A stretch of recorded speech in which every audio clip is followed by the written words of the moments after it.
Ukraine ने रूस से अपनी सेना को बाहर निकालने की मांग रखी, तो ये तो जाहिर था कि सबसे पहले वो यही मांग रखेंगे।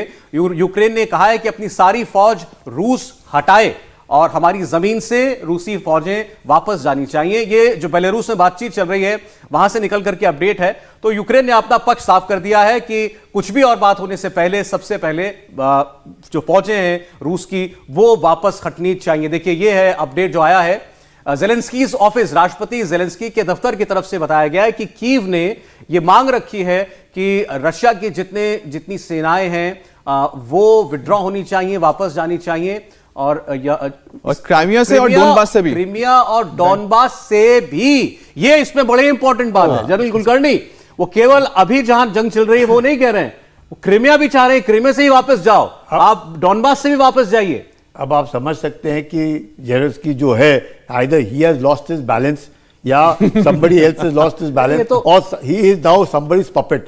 आप मान सकते हैं कि कोई देश और स्पेशली रूस इतने सबको लेके हमला कर रहा है। वो आपकी मांग जो है आप संप्रभुता अखंडता को लेकर के यूक्रेन के, उसकी मांग जायज है। 8 साल पहले क्रीमिया लिया था रूस ने और अब वो रूस के क्षेत्र का हिस्सा है। सवाल ही नहीं, मतलब ये मांग ये स्टैंड क्या बता रहा है आपको? ज़ेलेंस्की अड़ गए हैं और इनके पीछे खड़ी ताकतों ने कह दिया डरना मत। लड़ाई खींचने की बात हो रही है, लड़ाई को बात सुलझाने की नहीं हो रही है, उलझाने की हो रही है। अच्छा सर, इसमें एक पॉइंट मैं जोड़ना चाहता हूं। सर आप उसके जवाब भी दीजिएगा। जैसा कि उन्होंने बताया कि लड़ाई को खींचना है कि इसको रोकना है, लेकिन कहीं ऐसा तो नहीं है कि कुछ ऐसे 4-5 ऐसे डिमांड दे दो कि उनको पता है कि डिमांड मानेंगे नहीं और लास्ट में लेकर आएंगे अच्छा ठीक है हम ये नहीं मानते लेकिन मैं बना रहूंगा राष्ट्रपति। करेक्ट। वो 4-5 डिमांड इसीलिए दिए जा रहे हैं। अभी जो पता चलता है वो इसलिए नहीं है कि आपको ये मिल जाएंगे। उनको ही पता है 8 साल पुरानी बात है, ये तो मिलने वाला है नहीं।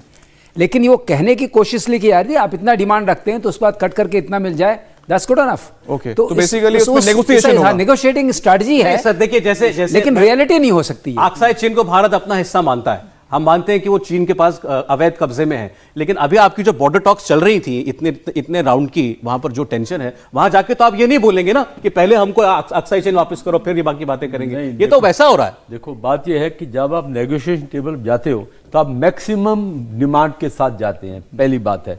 दूसरी बात है इस समय क्योंकि मुझे लगता है यूक्रेन का पलड़ा भारी है तो वो जितनी डिमांड चाहे वो रखेंगे, क्योंकि रशिया की थोड़ी डेस्परेशन है। अगर वो 1 हफ्ते की बात कर रहे हैं मान लो, लेट्स से कोई इसमें दम है 1 हफ्ते का, तो अभी ज़ेलेंस्की की यही पॉलिसी होगी कि ये थोड़ा लंबा खींचिए जाए और 2-3 चीजें लगा दी जाए उसके साथ, क्योंकि जब आप ट्रेड ऑफ करते हैं तो ट्रेड ऑफ में आप उसको ड्रॉप कर देंगे। एग्जैक्टली ठीक है।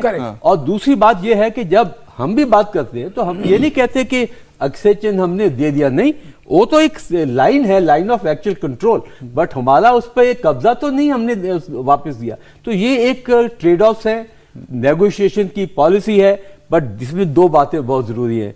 रशिया चाहता है कि युद्ध 1 हफ्ते में खत्म हो जाए और ज़ेलेंस्की या यूक्रेन का ये होगा कि युद्ध हम तब खत्म करेंगे जब आप वापस जाइए। ठीक, इस खबर को एक बार दर्शकों को दोबारा बता दें। आप सब लोग भी इंतजार कर रहे होंगे कि बेलारूस में जो बातचीत चल रही है रूस और यूक्रेन के बीच, उसमें हो क्या रहा है, कौन सा पक्ष क्या कह रहा है। तो यूक्रेन का पक्ष हमारे सामने आ चुका है और हैरानी की बात है यह कि रूस ने फिलहाल रूसी फौजें जो दाखिल हुई हैं उनको बाहर करने की मांग नहीं की है, वो तो की ही है। साथ साथ ये भी कहा है कि क्रीमिया जो कि 2014 में कब्जे में लिया था रूस ने, वहां से भी रूसी सेना वापस जानी चाहिए। और डॉनबास का क्षेत्र जो खास तौर पर 2014 के बाद से विवाद में आया, वहां पर इनके रिबेल्स जो हैं बहुत खड़े हैं। पहले से ही संघर्ष वहां पर यूक्रेन और उनके बीच में चलता आया है और वो जो रिबेल्स हैं वो रूसी समर्थन के साथ खड़े हैं, वहां से भी रूसी फौज पीछे हटे, ये मांग रखी है। और इससे एक बात तो साफ हो गई कि जैसा जनरल साहब कह रहे थे कि ये युद्ध फिलहाल थमता दिखाई नहीं दे रहा। स्पुतनिक का भी आ गया मैसेज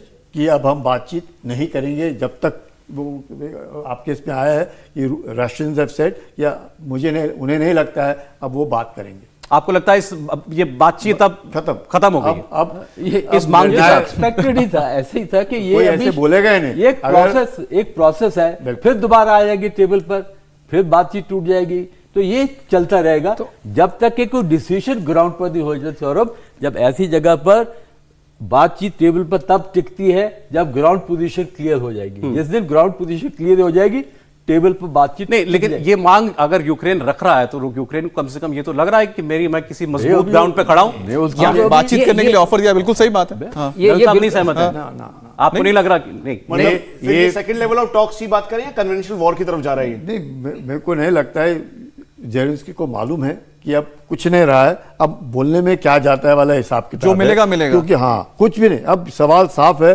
अब उसको मालूम है उसकी सत्ता खत्म। अब उसको ये भी मालूम है कि मैं जो कुछ भी कह रहा हूँ किसी के दूसरे के बहाने कह रहा हूँ या दूसरे के बलबूते पे दूसरे के कंधे से गोली चलाने की कोशिश कर रहा हूँ, मेरे में तो दम है ना। अभी पुतिन बार बार ये बात को कह रहे थे कि रूस अमेरिका के साथ बातचीत करे, नाटो के साथ बातचीत करे, यूक्रेन बातचीत करे, बातचीत से बात ही नहीं बन रही। तुम लोग तो मेरे दरवाजे के पास आ गए, अब कौन सी बातचीत करूंगा मैं? तो ये जो बात है, I think it's a final call, either it goes in for do और डाई। अब मिशन इज ब्रेक के लिए रुकना पड़ रहा है, लेकिन ये बात साफ है कि अब ये बातचीत में यूक्रेन ने जो अपना स्टैंड लिया है, ये बातचीत कामयाब होगी इसकी गुंजाइश कम दिखाई दे रही। कम से कम इस पहले दौर की बातचीत से कोई पॉजिटिव संकेत दिखाई दे, ऐसा अभी कोई इशारा नहीं मिल रहा है। इंडिया टीवी हर वक्त हर जगह डाउनलोड करने के लिए सर्च करें India TV news Google play store या ऐप स्टोर पर।